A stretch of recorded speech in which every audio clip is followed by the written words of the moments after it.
Bonjour à tous, bonjour à tous. Est-ce que tout le monde m'entend? Donc, c'est avec un très très grand plaisir. Donc, je suis Denis Jouandel, je suis le dirigeant de JDM Expert, fabricant de sols perméables. On va co-présenter ce webinaire avec Jean-Jacques Hérin, Adopta, Raphaël Cano, AD Environnement. Donc, on va avoir une petite période de discussion, de présentation d'environ 15 minutes chacun. Donc, Jean-Jacques Hérin va inaugurer cette séance, donc avec une présentation Adopta. Moi, je passerai en deuxième temps pour vous présenter le revêtement hydro-haie, le revêtement de sol perméable hydro-haie, et ensuite Raphaël prendra la suite en troisième position derrière moi. Viendra après une séance de questions. Donc, vous avez sur votre droite donc un chat. Vous pouvez poser vos questions via le chat. Je vois qu'on est déjà plus de 100 connectés, donc merci à vous de votre implication. Et Jean-Jacques, je te laisse débuter cette réunion. Eh bien, bonjour à tous. Je vais partager mon écran pour pouvoir assurer cette présentation dans quelques instants.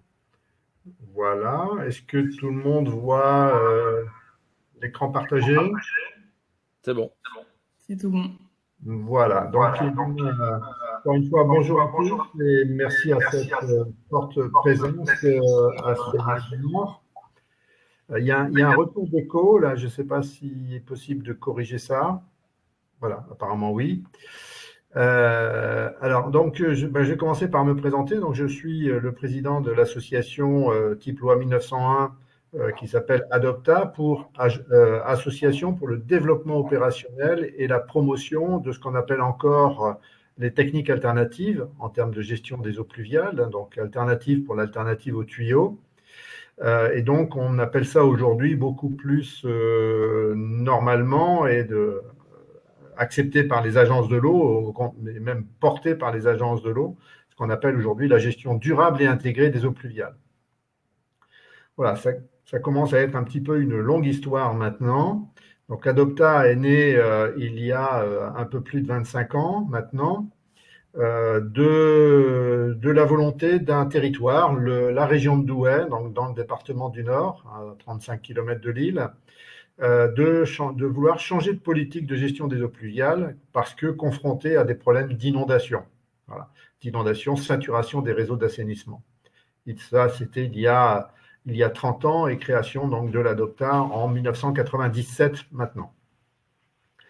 Alors donc, c'est quoi cette gestion des eaux pluviales? J'y viendrai juste après, mais avant, vous présenter un petit peu, pour ceux qui ne connaîtraient pas encore Adopta, une association donc, qui s'est créée, comme je viens de le dire, donc à Douai, mais qui aujourd'hui est reconnue nationalement, voire même internationalement, sur ce créneau de la gestion durable des eaux pluviales. Nous sommes encore la seule aujourd'hui association en France à pouvoir accompagner sur le plan technique à la fois les maîtres d'ouvrage, les maîtres d'œuvre, les entreprises, les fournisseurs de matériaux et tous ceux qui rentrent dans cette grande chaîne de la construction, à accompagner pour se familiariser et intégrer cette façon de gérer autrement les eaux pluviales que de les mettre dans les tuyaux et de les laisser s'écouler directement vers la mer très rapidement. Voilà, donc notre implantation aujourd'hui, c'est Douai, Metz, Compiègne, Orléans et un essaimage sur toute la France. La preuve, c'est que nous sommes aujourd'hui en relation avec JDM Expert. Notre mode de fonctionnement, c'est donc comme tout système associatif, donc des adhérents. Nous sommes aujourd'hui plus de 150 membres adhérents et associés. Notre façon de travailler, donc, c'est d'accompagner, de sensibiliser et de conseiller. Donc, on n'est pas maître d'œuvre, on n'est pas assistant à maître d'ouvrage, mais notre fonction, c'est d'accompagner, comme je le disais tout à l'heure, toutes les maillons de cette grande chaîne de la construction de la ville. Et quand je dis la ville, c'est toute la partie urbaine de nos territoires, donc rural et urbain confondus bien sûr, mais toute la partie construite, de façon donc à intégrer cette nouvelle façon de gérer les eaux pluviales.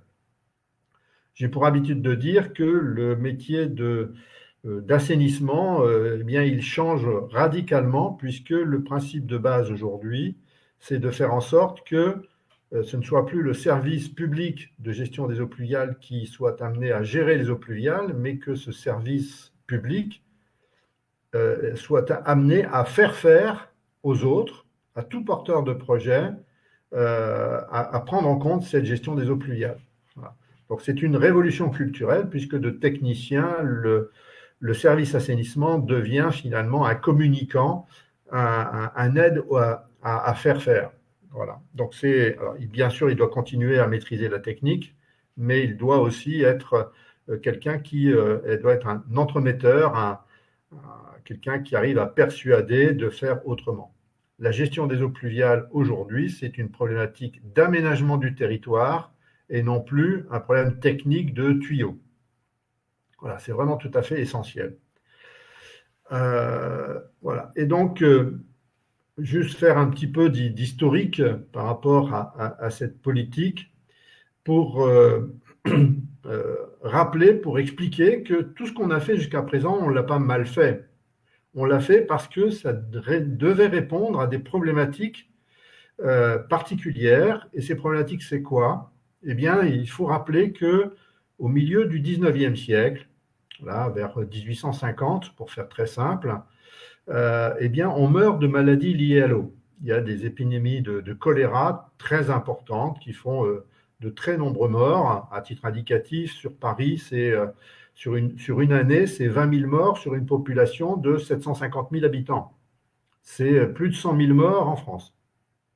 Et donc, il y a eu et cette mortalité donc est attribuée aux miasmes qui sont générés par la non-gestion des eaux usées, des eaux pluviales, des ordures ménagères, puisqu'à cette époque-là, il faut le rappeler, on a tendance à jeter tout par la fenêtre et c'est la voie publique qui, à la faveur justement de ces pluviométries, vient lessiver et emmener tout ça. Une partie de cela s'infiltre dans le sol et vient polluer les puits dans lesquels on se fournit en eau, que je n'appellerai pas potable, forcément, compte tenu de cela. Et donc, tout le monde connaît Haussmann, qui fait les grands boulevards à Paris, mais en même temps qu'Haussmann fait les grands boulevards à Paris pour aérer les habitations, donc faire rentrer le soleil dans les habitations, donc conception hygiéniste, conception d'assainissement, il faut assainir les logements, mais en même temps, donc Belgrand, l'ingénieur Belgrand, Eugène Belgrand, construit les réseaux d'assainissement et les réseaux de distribution d'eau potable dans la ville de Paris. En même temps, le préfet Poubelle organise la collecte et le tri des ordures ménagères et le paysagiste L'Enfant crée les grands parcs urbains de la ville de Paris. Voilà, ces 4 personnages constituent la base de la politique hygiéniste du milieu du 19e siècle. Et donc, qu'est-ce qu'on fait? Eh bien, on crée des réseaux pour évacuer le plus vite possible hors de la ville et les eaux usées et les eaux pluviales. On imperméabilise la ville, très important, on imperméabilise la ville pour éviter les infiltrations et protéger un temps soit peu les puits dans lesquels on se fournit encore en eau potable le temps que les réseaux de distribution d'eau potable se construisent. Voilà. Et donc, on démarre de cela. Et cette politique, 1, elle était absolument nécessaire. 2, elle a vraiment rendu son office, puisque aujourd'hui, on ne meurt plus de maladies liées à l'eau, bien heureusement.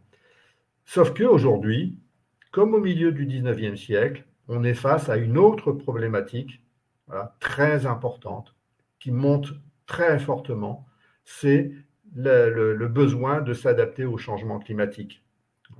Très important. On risque aujourd'hui de manquer d'eau. Dans un pays comme le nôtre, manquer d'eau, c'est absolument presque inconcevable. Eh bien, c'est quand même bien la réalité. Et donc, il nous faut absolument, 1, s'adapter au changement climatique. Et donc, ça veut dire ça, lutter contre ce qu'on appelle les îlots de chaleur urbains en ville. Hein, donc, le fait que la ville est bien plus chaude que la température dans une forêt, par exemple. c'est donc s'adapter à ce changement climatique, puisque le changement, il a lieu, et donc il faut lutter contre, mais il faut aussi s'adapter parce qu'il est de toute façon en route. Et que même si on mène des actions contre les émissions de CO2, tout ce qu'on a émis fait que le climat change et qu'il faut s'adapter à ce changement. Donc, lutter contre le changement climatique et s'adapter au changement climatique sont deux actions corollaires qu'il faut absolument mener de front. Changement climatique, manque d'eau, donc il faut faire en sorte que cette eau, une fois qu'on a la chance qu'il va pleuvoir, eh bien qu'on la garde, cette eau. Et donc, cette eau, d'un statut de déchet, passe désormais à un statut de ressource, de richesse. Et cette eau, qu'est-ce qu'il faut en faire? Eh bien, on a la chance d'avoir un réservoir qui est gratuit, qui s'appelle le sol et le sous-sol. Une grosse partie de notre production en eau potable provient des nappes phréatiques. Pas partout, bien sûr, mais une bonne part, c'est les nappes phréatiques. Et là où ce n'est pas les nappes phréatiques, ce sont les rivières. Et dans les rivières, aujourd'hui, malheureusement, on envoie cette eau de pluie qui tombe sur les surfaces imperméabilisées extrêmement rapidement. En moins d'une journée, voire 2 jours, l'eau arrive à la mer quasiment. Voilà. Et cette eau-là, donc il faut la garder et il faut la remettre au milieu naturel, que ce soit le sous-sol ou que ce soit la rivière, il faut la remettre, mais lentement. Ça veut dire qu'il nous faut aujourd'hui stocker cette eau le plus longtemps possible, l'infiltrer pour tout ce qu'on peut infiltrer, et ce qu'on ne peut pas infiltrer, il faut le renvoyer dans le milieu naturel, superficiel ou profond, avec un débit complètement maîtrisé.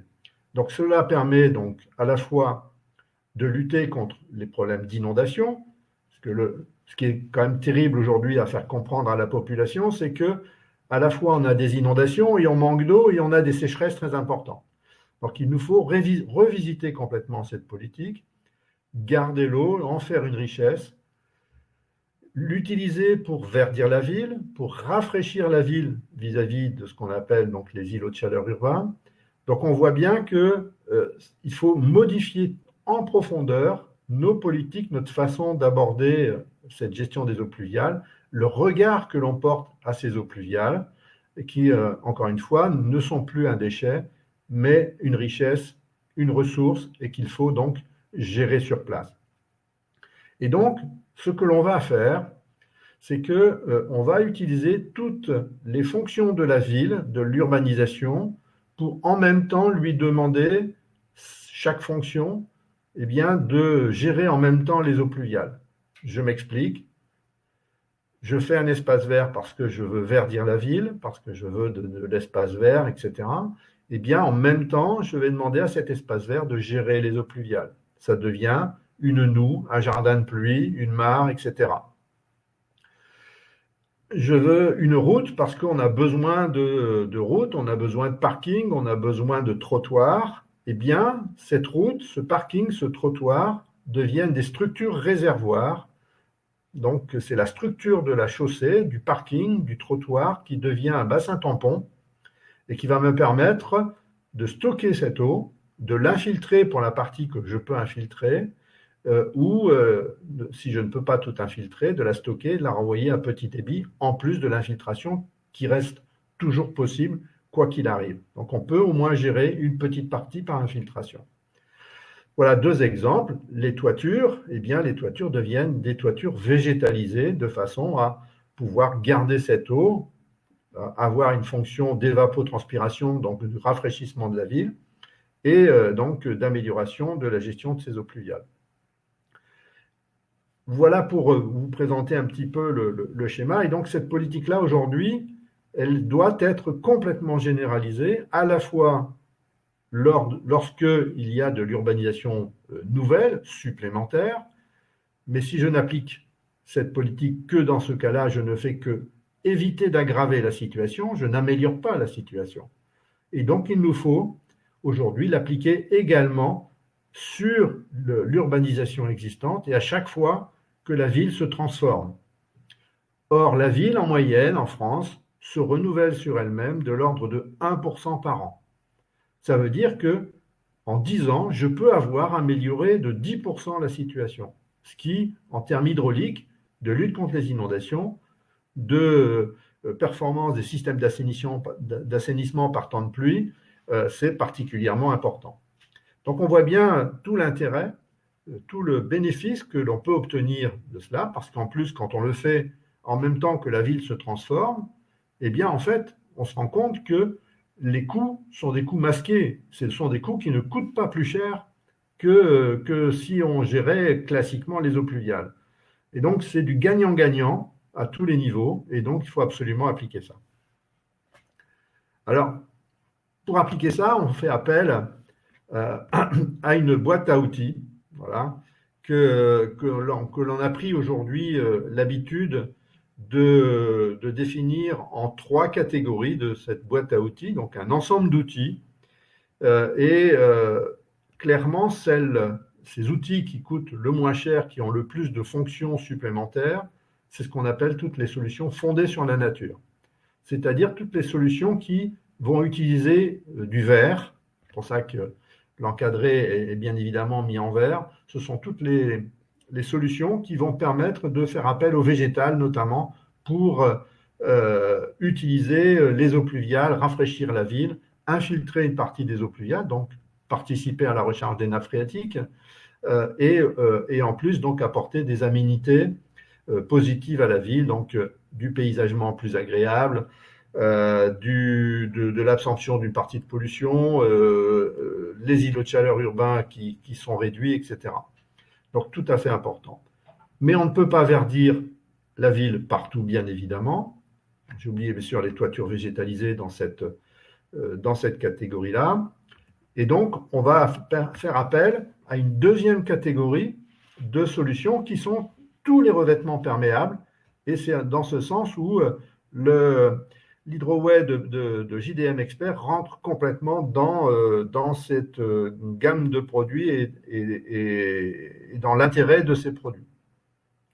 Voilà. Or, aujourd'hui, on a la possibilité, grâce au développement technique de ces solutions, on a la possibilité de pouvoir continuer à minéraliser de l'espace, mais en le gardant perméable.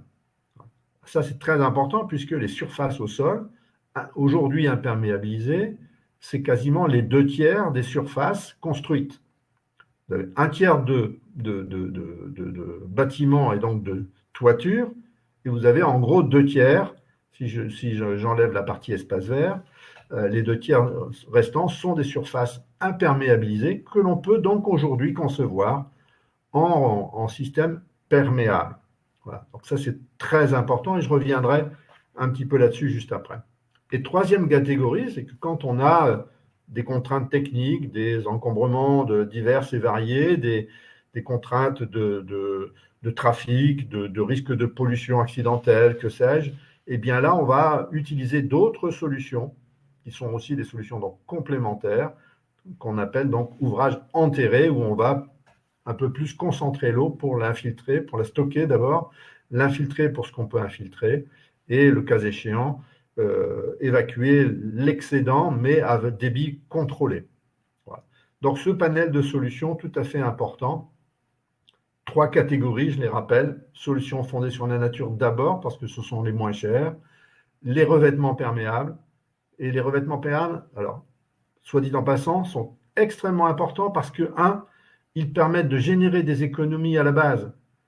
Le fait d'imperméabiliser 1 mètre carré coûte, quoi qu'on fasse à côté, coûte 40 € par mètre carré.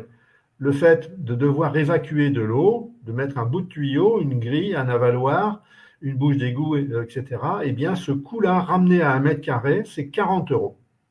Eh bien, ces 40 €, on peut les utiliser autrement, dans du qualitatif.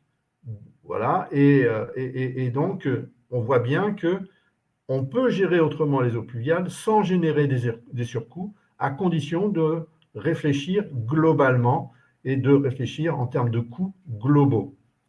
Et sans parler de la réduction des coûts de gestion derrière, qui sont là particulièrement importants, d'autant plus importants qu'ils sont tous les ans. Donc, 3 catégories de solutions: solutions fondées sur la nature, revêtement perméable, ouvrage enterré. Je terminerai sur un point supplémentaire qui est particulièrement aussi important dans la lutte contre les îlots de chaleur et donc le besoin de s'adapter au changement climatique, comme je l'évoquais tout à l'heure, c'est que les revêtements perméables ont aussi un avantage sur les autres solutions, et notamment les solutions enterrées, bien sûr, c'est qu'ils participent à la lutte contre les îlots de chaleur urbains, à la fois par leur couleur, c'est-à-dire qu'un matériau, plus il est clair, plus il renvoie la chaleur de la journée et donc réduit la chaleur qui doit se dissiper la nuit. Or, un îlot de chaleur urbain est mesuré à la chaleur nocturne. Ça, c'est le premier point. Et le deuxième point, qui est aussi important, c'est que comme on a un revêtement perméable, le sol sous-jacent contient de l'humidité et cette humidité va permettre de rafraîchir la ville, notamment la nuit, par de l'évaporation. Et ça, c'est un phénomène que l'on vient seulement de commencer à appréhender, à prendre en compte. Et pour vous dire qu'il y a des études qui le démontrent aujourd'hui, je citerai une étude d'un fournisseur d'autres matériaux perméables qui est la société O2D, qui a fait une très bonne étude là-dessus. Et c'est une étude qui est validée aujourd'hui par un organisme officiel d'État qui s'appelle le CEREMA. Et notamment, nous étions il n'y a pas plus tard que juste une semaine en conférence sur la lutte contre les îlots de chaleur urbains avec le CEREMA à Nancy et pour citer le spécialiste en la matière, Rémi Claverie. C'est un sujet qui est en train de monter en puissance, d'où l'intérêt véritablement, et j'en termine là-dessus, l'intérêt de recourir à l'ensemble des solutions qui sont des revêtements perméables. Voilà, je crois que c'était tout à fait important de vous positionner tout cela, de le retracer dans un historique qui nous remonte un petit peu à plus de 150 ans en arrière, et avec une position et une politique nouvelle qu'il nous faut aujourd'hui généraliser sur l'ensemble de nos territoires pour faire face aux défis d'aujourd'hui, qu'est l'adaptation au changement climatique. Merci et je vais passer donc la parole à Denis Jordel qui va justement présenter le détail de sa Merci solution. Jean-Jacques, merci à toi.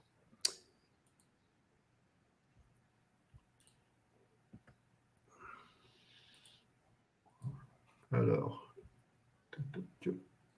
comment je finis de partager mon écran. Alors, je prépare la présentation. Normalement, Allez. à toi, Denis. Est-ce que j'ai pris à peu près le temps? Parfait. Tu as été parfait. Hop.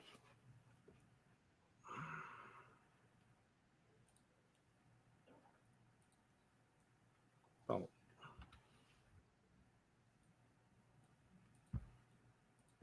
Alors, bonjour à tous. Alors, moi, merci Jean-Jacques pour cette belle présentation.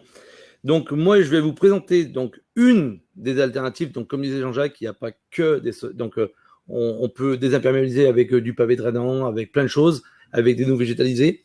Moi, je vais vous présenter donc une solution technique qui s'appelle Hydroway. C'est une solution technique que j'ai personnellement créée il y a 14 ans. Donc, Hydroway, c'est un produit qui est 100% français. Je vous expliquerai où on est basé dans la métropole.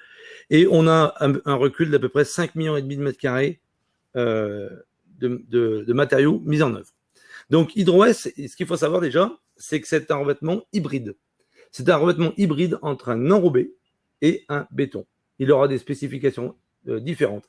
Un enrobé, ça va être un élastomère, il va pouvoir se déformer sous l'effet de la chaleur. Hydroway ne bougera pas. Contrairement à un béton de ciment, on a beaucoup plus on a des performances mécaniques qui sont, par exemple, sur des résistances au gel, qui sont extrêmes par rapport à des bétons. Alors, avec ce type de sol, je vous le présenterai dans ma présentation qui est à la fois technique et assez illustrée. Nous allons pouvoir faire tout ce qui est mode doux. Donc, on va voir donc, des accès en mode doux tout à l'heure, tout ce qui est PMR, tout ce qui est cyclo et cycle, accès véhicule et accès poids lourd. J'y reviendrai tout à l'heure quand on parlera des fondations. Alors, je vais vous parler de 4 choses. Qui sommes-nous? Quelles sont les destinations des sols hydro-ouais? Je vous parlerai d'éléments techniques. Et ensuite, j'ai choisi 3 Zoom projets avant de passer la parole à Raphaël Cano. Alors, JDM Expert, aujourd'hui, nous sommes une TPE basée en Centre-France. Nous sommes basés ici, en Rhône-Alpes, en Auvergne-Rhône-Alpes, à côté de Saint-Étienne. Nous disposons de 12 agences régionales dans la France, d'un bureau d'études et d'un réseau d'à peu près 140 concessionnaires dans le monde. On est présent en métropole, on est présent en Espagne et on est présent en dom-tom. Donc, je vais vous expliquer un petit peu toutes les destinations que l'on peut faire avec des sols perméables hydro-ouais. Donc, l'un de nos plus gros marchés, les cours d'école. Donc, comme l'a dit Jean-Jacques, on va faire ce que l'on appelle, du déraccordement. Denis, excuse-moi, tes diapos ne défilent pas. Je pense qu'il faut que tu cliques dessus.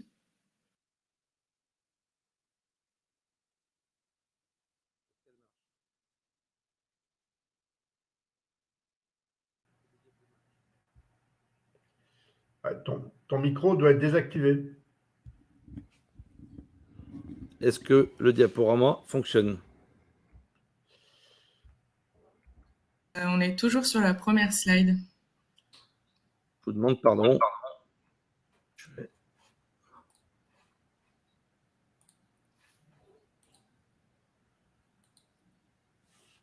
Je me dirais.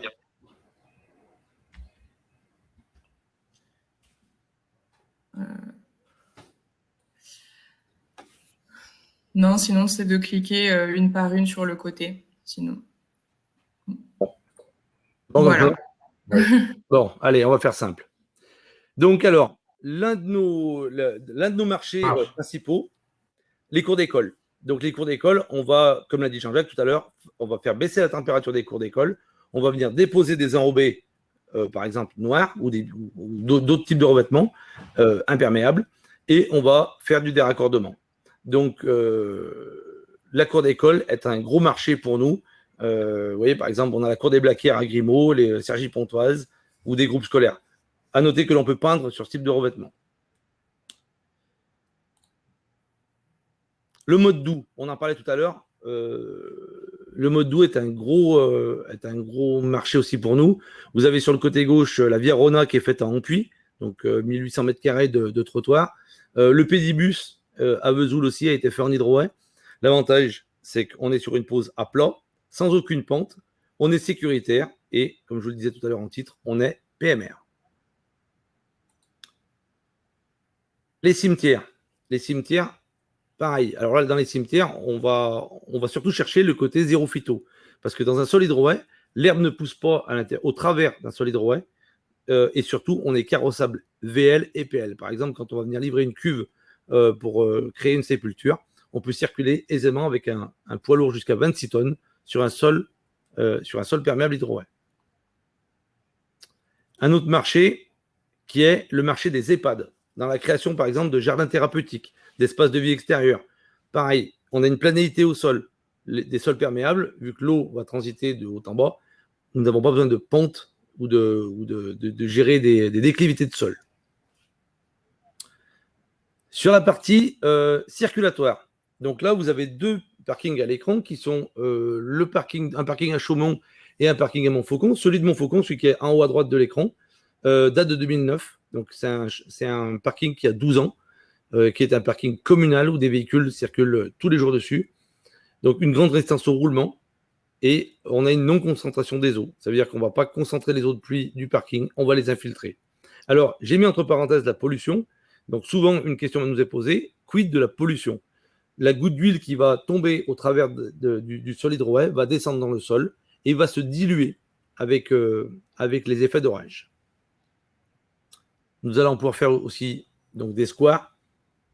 Donc, toujours l'esthétique, la perméabilité. Alors, il faut noter un point important, c'est qu'au niveau des ABF, au niveau des bâtiments de France, on a une gamme de 14 coloris d'origine, mais qui vont pouvoir se mixer, se multiplier, se mélanger. Donc, on va pouvoir, en fonction des architectures, se calquer à la demande des bâtiments de France. Quand on réalise un sol perméable hydro-ouais, on va avoir un sol brillant. On peut casser cette brillance tout de suite par des systèmes mécaniques, justement pour répondre à la demande des ABF. Là, un cas de place de village, une petite placette de village au sud de Lyon, vers Condrieu, qui était faite avec des bicouches et des enrobés.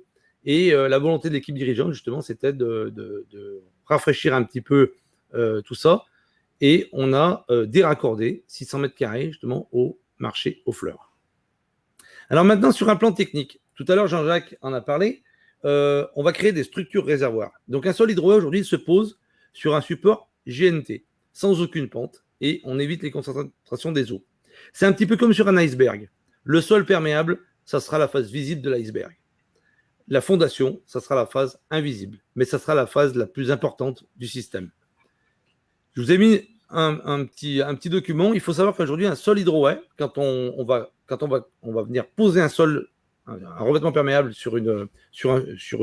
par exemple, sur un square ou sur une terrasse ou n'importe quel projet, la première des choses que l'on fait, c'est on va faire une étude de sol pour contrôler la nature du sous-sol et surtout le degré de perméabilité.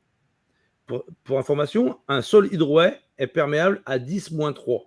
Donc les coefficients que vous avez, plus l'indicateur du coefficient K est petit, plus on est perméable. Vous voyez que donc les graviers, les sables et graviers, on est sur des coefs de 10-1 à 10-3. Ensuite, tout ce qui est les sables fins, les semi-perméables, comme on va les appeler, entre 10-3 et 10-8. Et à partir de 10-9, 10-10, on est vraiment sur des argiles, on est sur des supports imperméables. La bague que je vous montre justement à l'écran, quand on va être entre 10-3 et 10-7, nous on a arrêté à 10-7, on va préconiser des supports en GNT de type 0,60 ou 0,80. Si jamais on a des problématiques d'infiltration au-delà de 10-7, 10-8, 10-9, 10-10, on va préconiser une sous-chaussée drainante, soit en principe avec des ballasts. Voilà. Et donc on va venir stocker l'eau. Ce qu'il faut savoir, c'est qu'une argile aujourd'hui, quand on parle d'un support argileux, une argile n'est jamais imperméable à 100%. Elle va laisser passer l'eau dans de plus petites proportions. Et donc, cette structure réservoir va venir encaisser un orage. Elle va vraiment jouer son rôle de structure réservoir. Et ensuite, l'eau va s'écouler dans le sous-sol. Ensuite, je vais parler technique, performance technique avec tous ces mots. Alors, résistant, oui, on résiste à l'arrachement, on résiste au gel, on résiste au passage de véhicules. Durable, je vous l'ai expliqué en début de présentation. Donc, 13-14 ans de recul, 5 millions de mètres carrés. Voilà, on a un sol qui est durable, mais qui est très méconnu on va dire, des acteurs, que ce soit des bureaux d'études, que ce soit des collectivités locales. On est vraiment méconnu. Notre système technique, il est méconnu en France. Normalisé, oui, on est normalisé à plusieurs titres. On est normalisé donc sur le plan de l'application, on est conforme à un DTU. On est normalisé au niveau de la marche, pieds nus et pieds chaussés sur nos revêtements. Et on est même conforme en ARS quand on va venir créer ou rénover des plages de piscine qui reçoivent du public. L'îlot de fraîcheur, Jean-Jacques en a parlé tout à l'heure, on est capable de rabaisser une température d'un sol quand on change un enrobé, qu'on le passe sur un coloris clair dans notre gamme hydroé, entre 13 et 15 degrés suivant le coloris. Résistance au nettoyage. Très souvent, c'est une question qu'on va nous poser. On va nous poser la question du colmatage de nos revêtements et comment on les nettoie. Alors, un sol hydroé résiste à peu près à un nettoyage haute pression jusqu'à 300 bars. Donc, il résiste à du nettoyage de voirie avec des balayeuses de voirie. Non polluant, j'en ai parlé tout à l'heure. Donc, on ne pollue pas les eaux de transit. Ça veut dire que l'eau, quand elle s'écoule à travers notre sol, elle ne se charge pas en particules chimiques. On ne pollue pas les eaux de transit.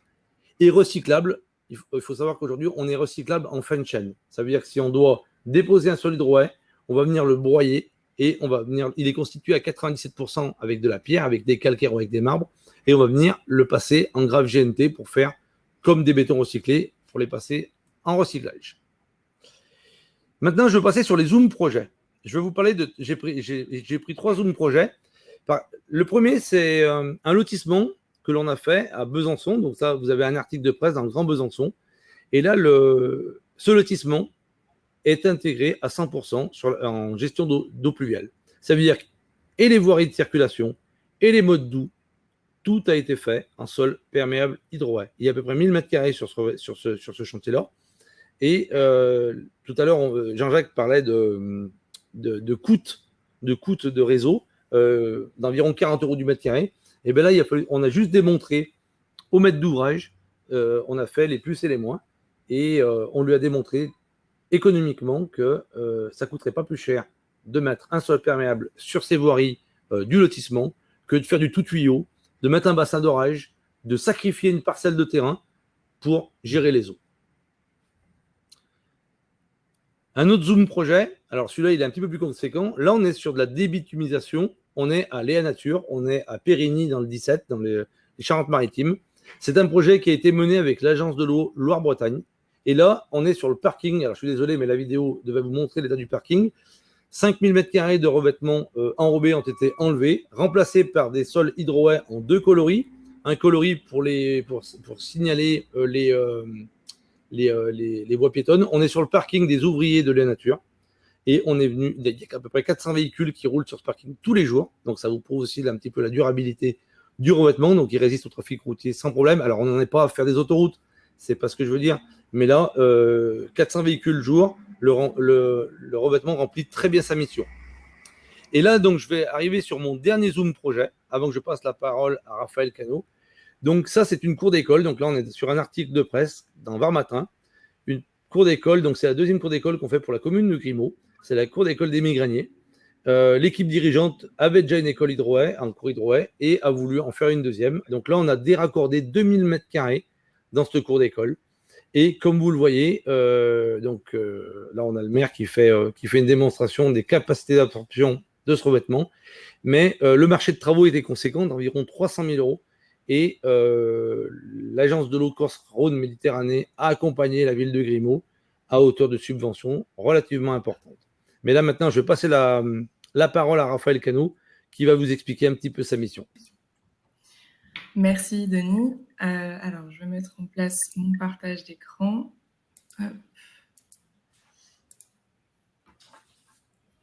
C'est tout bon, c'est envoyé. Est-ce que vous voyez bien, c'est bon?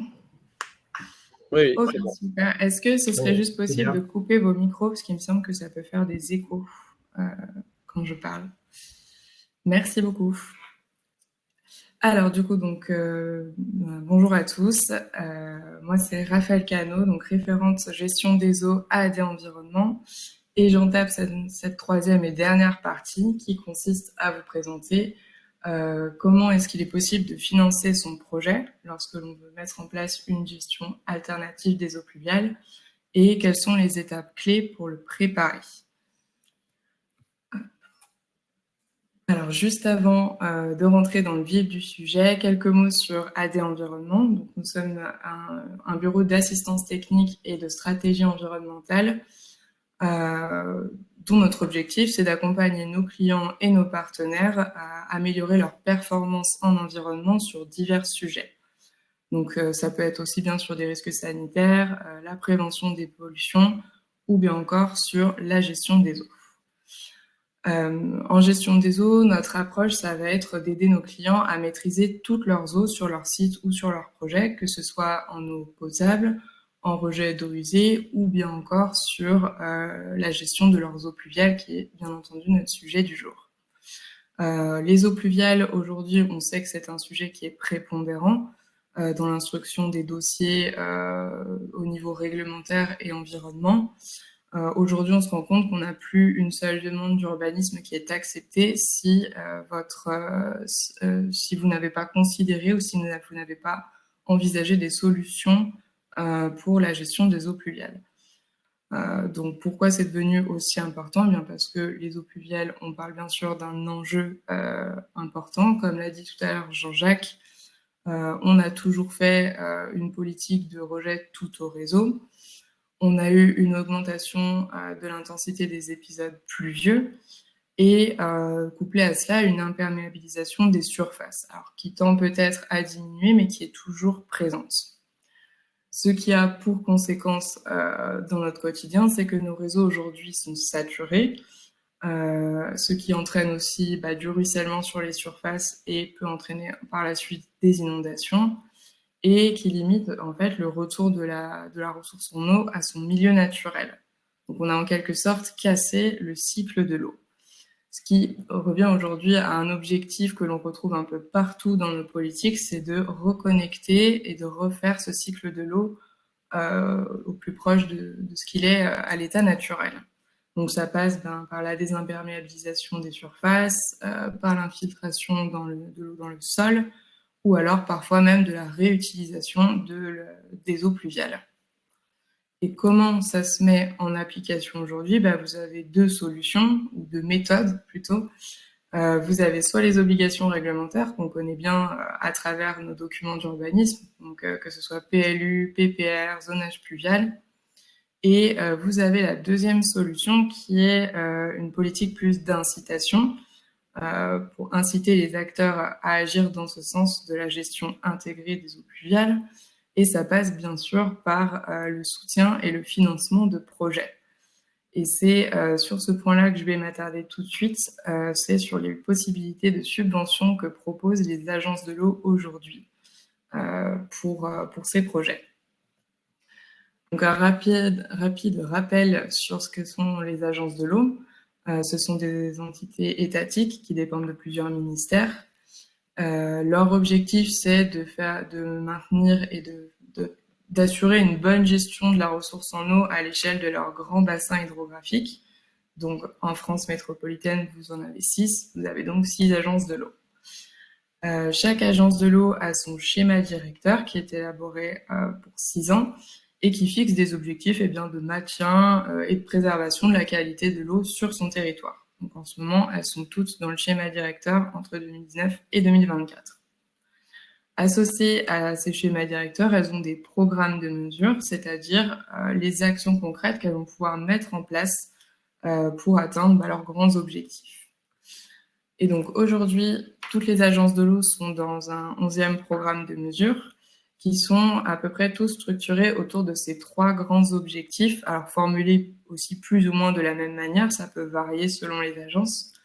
Vous avez donc des objectifs de lutte contre les pollutions, c'est-à-dire limiter la concentration des micropolluants dans les rejets qui peuvent être liés à l'agriculture, au domaine industriel, aux rejets urbains. Vous avez, comme on en a parlé encore avant, un objectif plus général de changement climatique qui est de diminuer les îlots de chaleur urbains, donc qui passe beaucoup par la végétalisation des surfaces. Et puis, un 3e grand objectif qui va être de limiter le ruissellement sur le territoire. Donc, comment est-ce qu'on fait pour atteindre ces grands objectifs? Les agences de l'eau vont soutenir et financer des projets sur leur territoire. Si on prend l'exemple de l'agence de l'eau Loire-Bretagne, on revient encore à celle-ci, dans son programme, l'un de ses objectifs, c'est de réduire les polluants via une gestion intégrée des eaux pluviales. Alors, ça veut dire quoi? Ça veut dire qu'elle va soutenir des projets qui vont favoriser l'infiltration ou l'évaporation de la ressource en eau au plus près de sa source. Ça veut dire au plus près de là où elle va tomber. Elle soutient des projets qui peuvent être portés par des collectivités, des entreprises ou même des particuliers.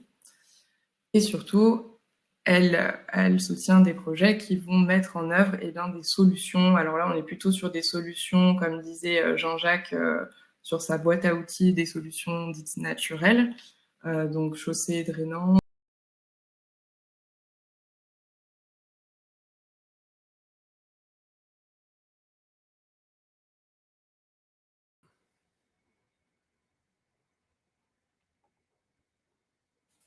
J'ai l'impression que ça a coupé. C'est bon. Il faut remettre la présentation. J'ai demandé partage d'écran. Ok, on reprend. C'est tout bon? Donc on en était. Donc elles soutiennent des projets avec donc des installations plutôt donc dites naturelles, avec nous d'infiltration, des puits, des jardins de pluie. Ce qui est important de retenir, c'est que ce sont des solutions qui ne sont pas uniquement dédiées à la gestion des eaux pluviales, mais qui vont permettre de répondre à des enjeux un peu plus généraux et sur d'autres thématiques comme la biodiversité, le rafraîchissement des zones avec les toitures végétalisées, etc. Ces projets, du coup, peuvent donc être financés par les agences de l'eau, mais des financements qui dépendent de 2 critères. vous avez à la fois un coût plafond qui s'applique. Donc ici, pour l'agence de l'eau, c'est Loire-Bretagne, c'est 30 € le mètre carré de surface imperméabilisée qui est déconnectée. Donc ça veut dire que si vos travaux reviennent un peu plus cher que 30 € le mètre carré, on va s'arrêter à ce coût plafond. Et puis, à cela s'appliquera donc une aide qui peut aller de 40 à 50% sur le montant de vos études et de vos travaux. Ce qui implique, eh bien, ça peut être la maîtrise d'œuvre, les études de préfaisabilité sur la géotechnique, par exemple, ou bien encore une communication qui va être faite autour de ce projet. Mais alors, du coup, attention quand même, tous les projets ne sont pas éligibles aux subventions. Il faut faire très attention aux critères qui sont posés. Dans le cadre de l'agence de Loire-Bretagne, par exemple, tous les projets qui vont déconnecter des eaux pluviales sur des nouvelles surfaces ne sont pas éligibles. Et idem pour ceux qui vont faire de la déconnexion de réseaux pluviales qui sont déjà existants. D'où l'importance de bien faire attention à tous ces critères. Et c'est aussi pour cela, du coup, qu'à AD Environnement, avec notre retour d'expérience, on préconise de s'organiser pour monter un dossier de subvention en 3 étapes. La première, du coup, qui va être classiquement une phase amont, la phase où vous définissez votre besoin et votre projet. La deuxième sous-étape qui va être de bien se renseigner sur le programme de son agence de l'eau et de voir toutes les conditions requises avec précision sur les projets. Et une fois qu'on est sûr que son projet peut répondre aux conditions, on va pouvoir lancer ses études de faisabilité. Donc, en gestion des eaux, ça va être classiquement les études de perméabilité du sol, définir votre bassin versant qui va collecter les eaux pluviales, votre coefficient de ruissellement, la pluie de référence. Mais ça peut être aussi d'autres études. Par exemple, si vous faites des travaux sur des enrobés, eh bien, lancer des diagnostics amiante. Si on est sur un site qui avait auparavant une activité industrielle, eh bien, c'est de vérifier la pollution des sols avec des études. Donc voilà, ça peut englober plus de choses que ce qui est lié à la gestion des eaux pluviales. Et enfin, une fois que vous avez tout ça, vous pouvez réfléchir donc à des solutions techniques. Donc les solutions qu'on a redites plusieurs fois tout au long de ce webinaire, à la fois solutions naturelles, mais aussi vérifier si l'agence de l'eau peut soutenir des solutions de revêtement, par exemple, comme HydroWay. Une fois que vous avez bien ficelé tout ça, vous entamez donc une seconde étape qui est peut-être la plus importante, c'est de se rapprocher de votre agence de l'eau pour présenter votre projet tel que vous l'envisagez et demander des conseils et être à l'écoute aussi et être prêt à faire des ajustements sur les retours que l'agence de l'eau va vous faire. Parce que parfois, on peut proposer quelque chose, on est persuadé que ça va passer, mais en fait, il faut peut-être faire quelques ajustements. L'objectif de ça, c'est que vous mettiez d'accord et que l'on arrive à un accord de principe comme quoi vous serez bien éligible à des subventions et vous pourrez monter votre dossier. Cette étape est super importante parce que, de un, elle permet de vous faire connaître à l'agence de l'eau et que l'agence de l'eau puisse connaître aussi votre projet dès le début. Comme ça, elle aura bien toutes les phases et les étapes clés en tête. Et ça permet aussi de montrer que vous êtes dans une démarche proactive, partenariale, et que vous ne faites pas ça tout seul dans votre coin, puisqu'en général, ça ne s'apprécie pas trop. Voilà, donc une fois qu'on s'est mis d'accord sur un accord de principe, qu'on a bien ficelé les derniers ajustements techniques, on peut déposer son dossier selon une procédure classique à l'agence de l'eau et de bien attendre l'avis favorable de la commission d'attribution d'aide avant de pouvoir signer un marché et de démarrer ses travaux. Je vais terminer du coup la présentation avec une petite étude de cas qui se passe à Craintilleux dans la Loire. Donc c'est un projet qui a été porté par Loire Forez Agglomération et la commune de Craintilleux. Un projet qui visait à réaménager un cheminement piéton dans la rue du Midi, avec pour objectif de limiter les déversements du réseau unitaire parce que ça débordait assez souvent dès qu'il pleuvait.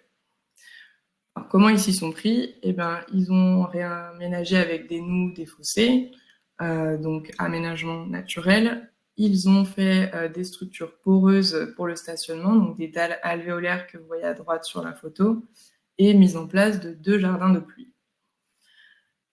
Avec donc 2,6 hectares de surface déconnectée et un coût de travaux de 286 000 €, ils ont obtenu un montant de subvention de 40% sur la totalité des travaux. C'est quand même pas négligeable, ça vous fait à peu près 115 000 €. Donc, ce qu'on retient, la petite leçon sur cette étude de cas, c'est que pour une problématique de débordement de réseau, ils avaient soit une solution de créer un réseau séparatif, ou alors l'autre solution, c'est celle qu'ils ont faite, c'est de mettre en place des aménagements pour une gestion plus durable des eaux pluviales, qui a permis aussi d'avoir un bénéfice induit, indirect sur d'autres thématiques comme la biodiversité, une qualité paysagère et toute la pédagogie qui a été faite autour de ce projet. Donc c'est quand même un projet assez modèle pour l'Agence de l'eau Loire-Bretagne. Et ce que moi je peux conclure à tout ça, c'est que avec la politique et des politiques qui sont incitatives, on peut aller tout aussi loin, voire même plus loin qu'avec des obligations réglementaires. Je vous remercie pour votre attention. N'hésitez pas à poser vos questions, soit maintenant, on va passer au temps d'échange, soit par mail ultérieurement. Je vais repasser la parole à Denis. Hop. Merci. Merci Raphaël. Donc, on a une petite dizaine de questions qui sont sur le chat. Donc, on va peut-être les partager. Moi? Oui, non, mais Jean-Jacques, toi, première question de Fabienne qui parlait de. Non, c'était plutôt une affirmation, donc qui avait apprécié ton historique où l'eau n'était plus un déchet.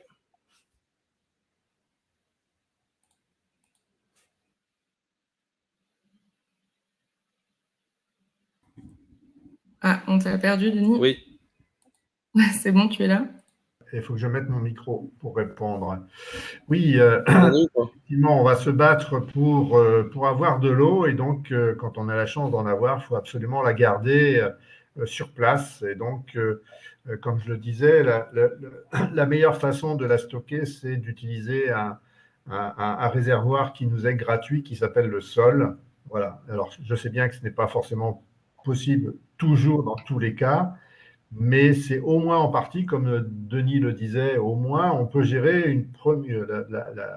une partie des pluies, les plus fréquentes. Voilà quelques notions de perméabilité, puisque c'est un sujet qui est souvent évoqué. On dit, mais le sol est argileux, donc je ne peux pas infiltrer. Denis l'a dit, il n'y a pas d'argile complètement imperméable. Bon, même une argile permet d'infiltrer. On entend souvent dire ah oui, mais je suis à 10 puissance moins 7 mètres par seconde de perméabilité, donc je ne peux pas infiltrer. Eh bien, sachez une chose, c'est 10 moins 7 mètres par seconde permet d'infiltrer 8,6 mm par jour. 8 mm, presque 9 mm par jour. C'est-à-dire que sur un temps de vidange d'une journée, on est capable de gérer 80% de la pluviométrie annuelle. Vous avez bien entendu, 80% de la pluie annuelle. Alors, bien sûr, pas les grosses pluies, mais voilà. Et donc, quand on cumule un revêtement perméable et, comme Denis l'a bien expliqué, la structure porteuse qui se transforme en structure réservoir, on a la possibilité de gérer bien plus, même avec un sous-sol argileux, bien plus que les 8,6 mm. Si j'accepte d'infiltrer la pluie donc qui va tomber, la pluie qui tombe, je prends un exemple, la pluie vintenale qui va représenter, allez, pour faire simple, quelque chose comme 30 mm, c'est-à-dire qu'en 3 jours, malgré du 10-7, je peux infiltrer cette pluie vintenale dans des conditions finalement extrêmes. Voilà.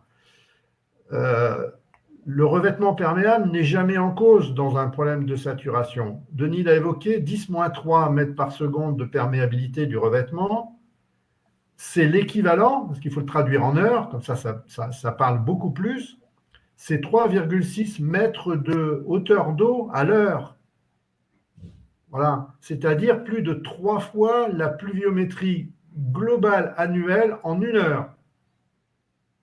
Voilà. Les revêtements perméables sont extrêmement perméables, sont très suffisamment perméables pour faire face à toute intensité de pluie. Voilà. Donc ça veut dire que ce sont des revêtements, même pour la pluie 100 ans, on n'a aucun écoulement. Là, bien sûr, l'élément qui est fondamental, c'est qu'en dessous, on ait une capacité de tampon pour faire face à la différence entre la perméabilité du revêtement et la capacité du sol à infiltrer, qui s'appelle le temps de vidange. Voilà. Mais ça se calcule, ça se dimensionne, c'est franchement pas un souci. Et donc, et ça c'est hyper important parce que ça veut dire que sans dépenser plus d'argent, on a la capacité aujourd'hui de gérer, y compris des pluies très importantes, sans aucun écoulement, à condition que l'eau, on ne la fasse pas ruisseler. Et ça, vis-à-vis de la lutte contre les inondations, c'est hyper important, puisqu'on inonde toujours les points bas. Et grâce au fait qu'on a des revêtements perméables, on n'a plus aucun ruissellement, donc aucune accumulation de l'eau dans ce point bas. Voilà, c'est vraiment hyper important. Et en plus, les sols à 10-7, moi, j'en connais franchement pas beaucoup. Voilà. Alors, on a toujours, même quand on a des sols argileux, généralement, l'argile, elle n'est pas en surface. On a toujours une partie qui est sur des perméabilités supérieures à 10-7, au-dessus de l'argile. De l'argile affleurante, ça n'existe quasiment jamais. Voilà. Et donc, il faut démystifier cette problématique-là de la capacité d'infiltration du sol. Elle est bien supérieure à tout ce que l'on peut démontrer, d'autant plus, et j'insiste aussi là-dessus, c'est que les études de perméabilité se font toujours à sol saturé. C'est-à-dire que le coefficient de perméabilité qui vous est fourni par un bureau d'études de sol l'est dans la situation la pire. Or, cette situation la pire, elle n'est pas présente en permanence. Et donc, ça veut dire que pour une bonne partie des pluies, on est sur des capacités d'infiltration bien supérieures à ce 10-7. Très bien. Vous m'entendez ou pas? Oui. Alors, je vais répondre à la question de Stéphane, qui nous pose une question. Faut-il une préparation spéciale avant de déposer les enrobés?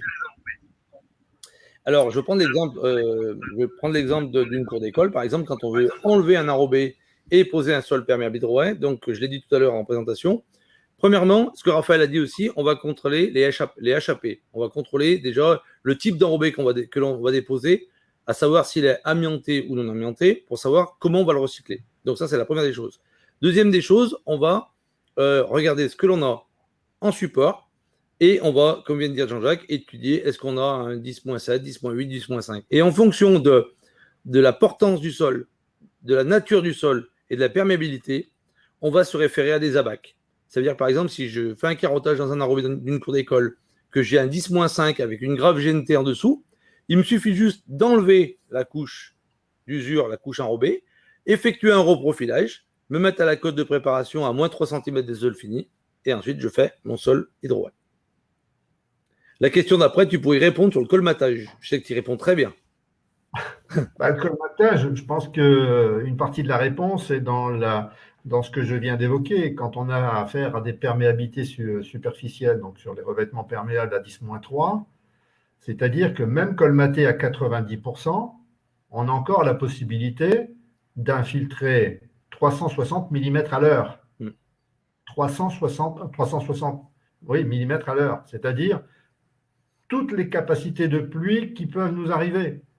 Voilà. Alors, bien évidemment, je ne prendrai pas l'exemple de ce qui est arrivé à La Roya en novembre dernier. Bien évidemment, on n'est pas sur ces phénomènes-là, mais ça veut dire qu'en dehors des phénomènes vraiment extra-exceptionnels, on est capable, même colmaté à 90%, de pouvoir encore gérer toutes les intensités de pluie.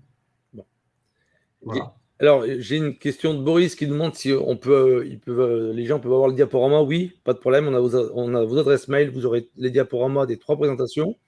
Ensuite, on a une autre question sur le coût de revient, du moins le coût par rapport à un goudron normal. Un solid rouet aujourd'hui va être beaucoup plus cher. Alors, souvent, quand on pose la question, je dis aux gens, je dis aux clients, on est au prix d'un béton désactivé, mais on est moins cher.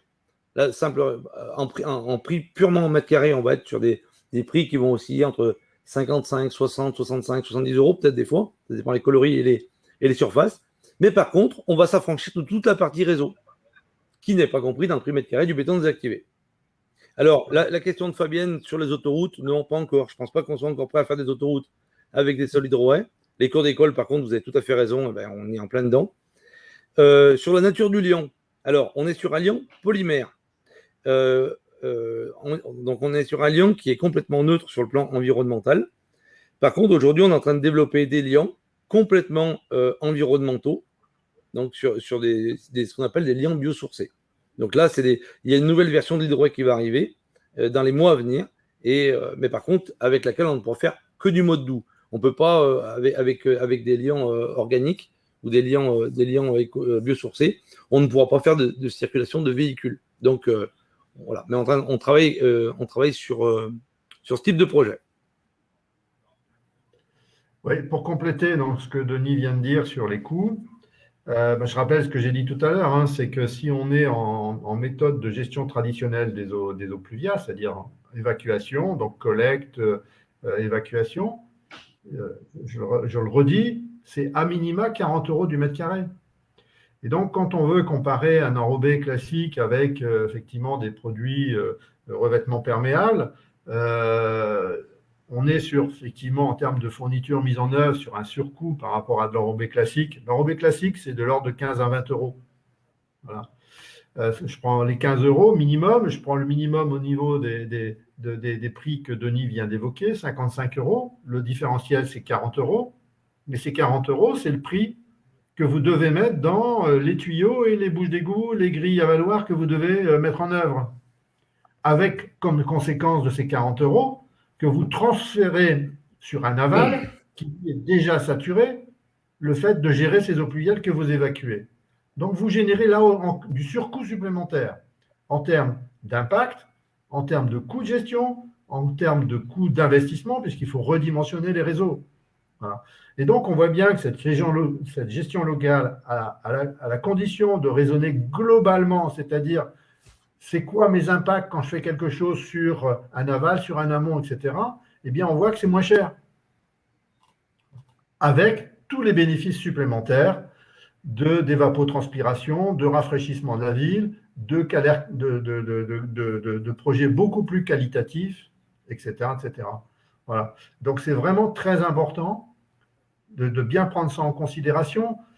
Et ça a une conséquence aussi, c'est qu'il faut raisonner en décloisonnant les services, c'est-à-dire qu'il n'y a pas que le service assainissement qui doit être impacté, il doit avoir le service aménagement, le service urbanisme, le service voirie, le service espace vert, le service développement durable, etc. Et donc, ça veut dire qu'il faut, dans un projet aujourd'hui, travailler en transversalité, en décloisonnant nos services, les organisations qu'on a mis en place et qui doivent rester. On a plein de spécialistes, sauf que les spécialistes ne travaillent pas suffisamment ensemble. C'est très, très important. Je vais répondre. Et tout ça va générer des économies financières pour les territoires et pour les habitants. Je vais vous donner juste un tout petit exemple. Voilà, je ne l'ai pas dit dans ma présentation, mais j'ai plus de 30 ans d'activité d'application des techniques alternatives sur le terrain. J'ai été directeur technique sur le Douaisis. C'est moi qui ai mis en place la politique de gestion des eaux pluviales du Douaisis. Sur le Douaisis, la gestion des eaux pluviales coûte 35% moins cher qu'ailleurs. Pour 120 000 habitants, c'est 1 million d'euros d'économiser tous les ans sur le coût du service public. 1 million d'euros tous les ans. Voilà. Pour vous le donner par ménage, ça vous représente 25 euros d'économiser. Très bien. Voilà. C'est vraiment extrêmement important. Bon, je vais répondre à d'autres petites questions qu'on nous a posées. La limite de trafic PL par jour, on n'est pas sur des voies de bus aujourd'hui, on est vraiment sur du stationnement ou de l'accès pompier, des choses comme ça. On ne cherche pas forcément à faire des parkings pour des transporteurs, mais ça viendra, j'espère, un jour. Les résistances en flexion-compression, on est de l'ordre en flexion, on monte jusqu'à 7 MPa et en compression jusqu'à 14 MPa de résistance. Les revêtements perméables auraient-ils des intérêts à être associés à une solution enterrée? Oui. Eh ben, on est en train de travailler avec Raphaël sur un projet en ce moment où, dans une cour d'école, on va infiltrer les eaux de toiture dans la sous-chaussée drainante. Et là, maintenant, après, j'ai une question sur les bassins EPA ouverts en bordure des voies routières, ce qu'on appelle les bassins d'orage, du moins avec le débit de fuite. Ça, je suis bien embêté pour répondre à la question parce qu'on ne va pas faire de voies routières. Et là, maintenant, Raphaël, c'est pour toi, c'est les demandes de subvention.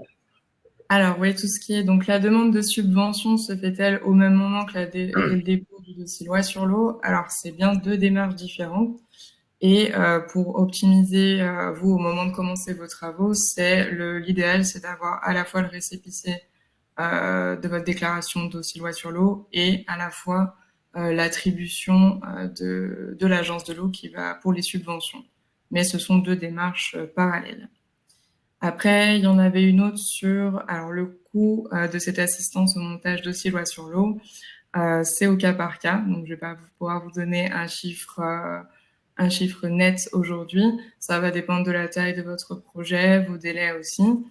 Mais bon, vous avez nos contacts de toute façon. Et puis pour information, j'ai chargé sur la plateforme mon PowerPoint en PDF et aussi la fiche technique du projet à Craintilleux. Si vous voulez les télécharger dès maintenant. Donc, comme ça peut aller plus vite. Après... Il y avait une question sur l'inertie. Ah oui, c'est toi ça. Non, l'inertie du délai supplémentaire.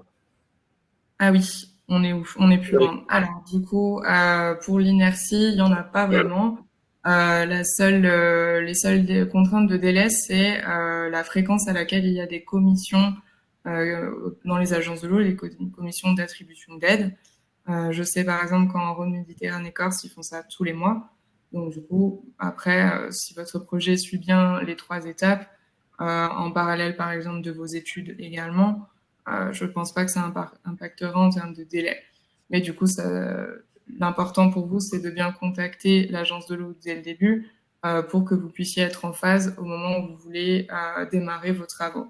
Après ça, vous pouvez l'expliquer aussi à l'agence de l'eau que vous avez une date idéale, un délai pour démarrer vos travaux. Et selon ça aussi, ils peuvent s'adapter pour soit accélérer le mouvement, soit traiter le dossier peut-être en priorité. Donc normalement, pas d'inertie. Une question de Patrick qui nous demande si, face aux enjeux d'économie circulaire, l'hydroweb peut-il être réalisé avec des granulats recyclés issus de la déconstruction? Alors, je vais répondre que non, pour la bonne et simple raison, c'est que les matériaux que l'on utilise sont des matériaux de carrière française, donc déjà des matériaux de proximité dès qu'on le peut, mais qui ont des caractéristiques mécaniques, donc en termes d'abrasion, en termes de dureté, et puis surtout en termes de couleur, qui peuvent justement nous faire baisser les températures donc dans les sols. Pour répondre à votre question, on ne peut pas le faire avec un béton recyclé. Du moins, c'est pas qu'on ne peut pas le faire, on n'a pas essayé, mais pour le moment, ce n'est pas la volonté. Par contre, on est vraiment en train de rentrer dans une démarche d'éco-conception sur Hydroway en 2021-2022. En complément, Denis, ce que je peux dire, c'est que les bétons concassés, donc issus du recyclage, peuvent être utilisés pour la couche de fondation. Oui, tout à fait. Donc, ça, on a aujourd'hui des voiries qui sont des voiries, y compris même des voiries lourdes, qui sont construites avec ce type de matériaux recyclés. Et l'intérêt de ça, c'est qu'on est sur des épaisseurs qui sont bien supérieures. Et donc une possibilité d'utiliser beaucoup plus de quantités recyclées. Je pense que Jean-Jacques, les 3 questions qui arrivent de Patrick, Françoise et Joubert sont pour toi. Alors, est-ce que les volumes de vent imperméables peuvent être intégrés dans le calcul des volumes de tamponnement quand cela est demandé? Alors, en fait, l'épaisseur du matériau poreux habituellement n'est pas pris en compte dans le calcul de volume. Pour une bonne et simple raison, c'est qu'en fait, les couches de fondation, le dimensionnement des couches de fondation sont suffisantes pour le calcul hydraulique. C'est-à-dire que le besoin de stockage, on l'a avec la structure de fondation et son calcul, son dimensionnement pour les raisons mécaniques. Voilà. La seule fois où ce n'est pas le cas, c'est qu'on veut gérer des eaux pluviales non seulement de la surface perméable, mais aussi des eaux pluviales, par exemple d'une habitation ou d'une construction qui est voisine de cet espace-là. Où là, il faut refaire le calcul et vérifier si on a besoin d'un dimensionnement supplémentaire. Donc, on n'a pas besoin de prendre ça en compte. C'est une sécurité supplémentaire, finalement. Voilà. Et d'autant plus que les épaisseurs de matériaux perméables ne sont pas très élevées. Bon, je parle sous couvert de Denis, mais on est selon les utilisations de la surface, entre 3 et 6 cm, je crois. Hein, voilà. Un enrobé poreux, vous êtes là aussi entre 3 et 6 cm. Il n'y a que les bétons qui, pour les raisons que Denis a expliqué aussi, sont mécaniquement moins résistants, donc c'est des épaisseurs supplémentaires. En béton poreux, par exemple, vous allez être à 12 cm. Voilà. Mais on ne prend pas ça en compte en termes de volume. Les indices de vide que vous avez sur les structures porteuses, donc sur les couches d'assises, voilà, vous êtes sur des porosités de l'ordre de 30% minimum. Sur les revêtements perméables, vous êtes à 10-3 en général de perméabilité, voire même 10-2 pour des enrobés poreux, par exemple. Mais la porosité, elle est de 20%. Sur la structure donc porteuse, vous êtes sur des porosités qui sont supérieures, 30%, 35%, voire 40%. Voilà. Et donc ça suffit largement pour faire face aux besoins.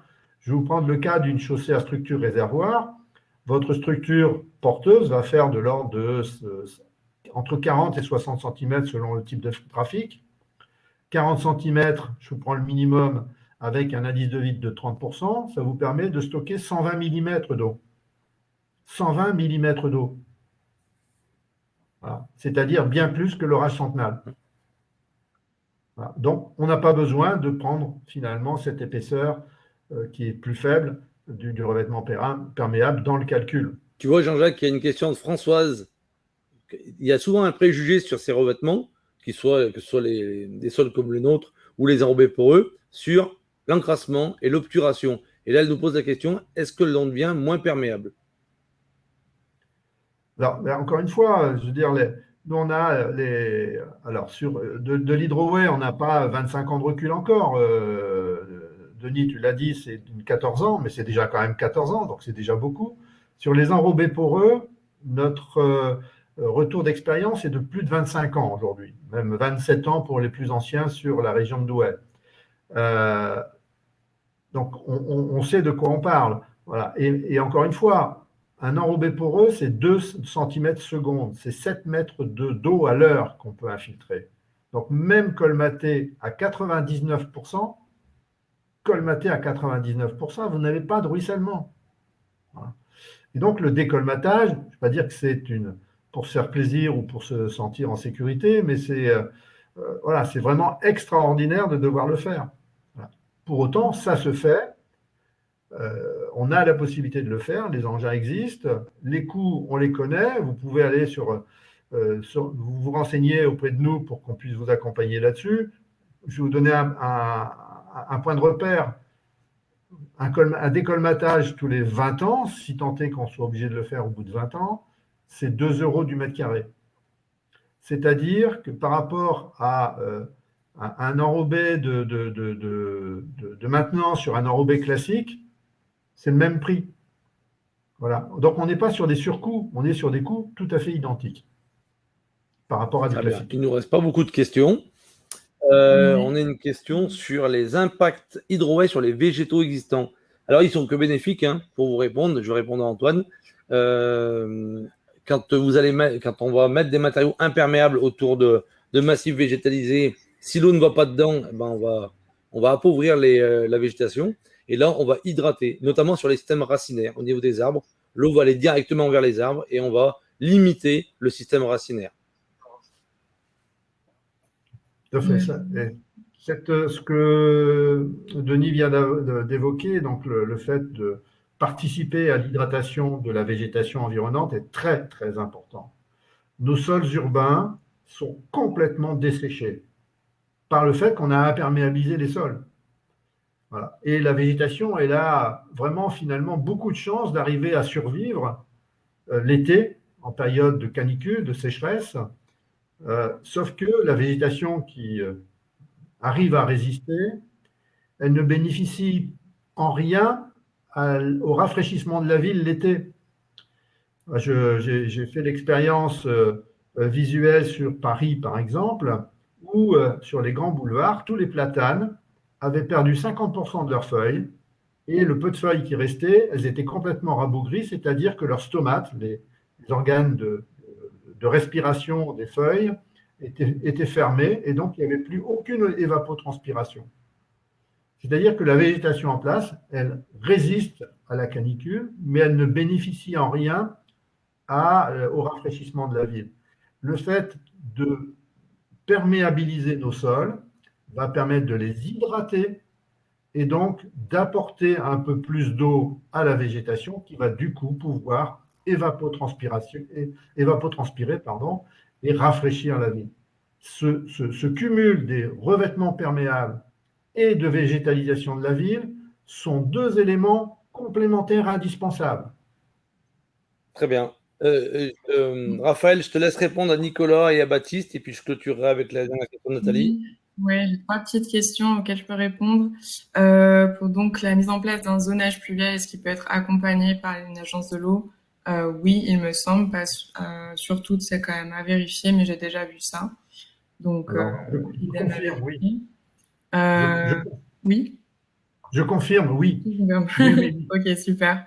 Et plus qu'à 50%, généralement, c'est 70 voire 80%. Ouais. Qu'est-ce qu'il y avait après? Petit développement de l'agence de l'eau sur un projet de rénovation sur un parking aujourd'hui en gravier et que ce genre d'enrobé. Alors, pour les parkings, du coup, ça m'étonnerait puisqu'on est déjà en déconnexion, parking gravier. Ça m'étonnerait pour ça. Et La après, dernière, il y avait... La dernière. Est-ce qu'on a des contacts dans toutes les agences de l'eau? Oui, AD Environnement, on a, du coup. Pas de souci là-dessus. Donc AD Environnement intervient sur toute la France au même titre que nous. C'est ça. On est basé à Saint-Étienne, mais on peut intervenir partout. Ça, pas de souci. Et donc, pour répondre à Nathalie, donc, est-ce que ce procédé est adapté pour les particuliers? Eh bien oui, Nathalie, en fait, il est né pour les particuliers il y a 14 ans et depuis quelques années, il travaille pour les collectivités et il remplit son rôle environnemental. En tout cas, écoutez, je vous remercie Raphaël, je vous remercie Jean-Jacques, je vous remercie tous les participants. On a quand même tourné entre 120 et 170 connectés, donc ce qui est quand même, je pense, un très beau succès. On vous enverra tous, toutes les personnes qui étaient en lien avec nous aujourd'hui, nos coordonnées, et je pense qu'on se tient tous à votre disposition si vous voulez des accompagnements ou des projets. Merci Denis, merci à bientôt. Tous.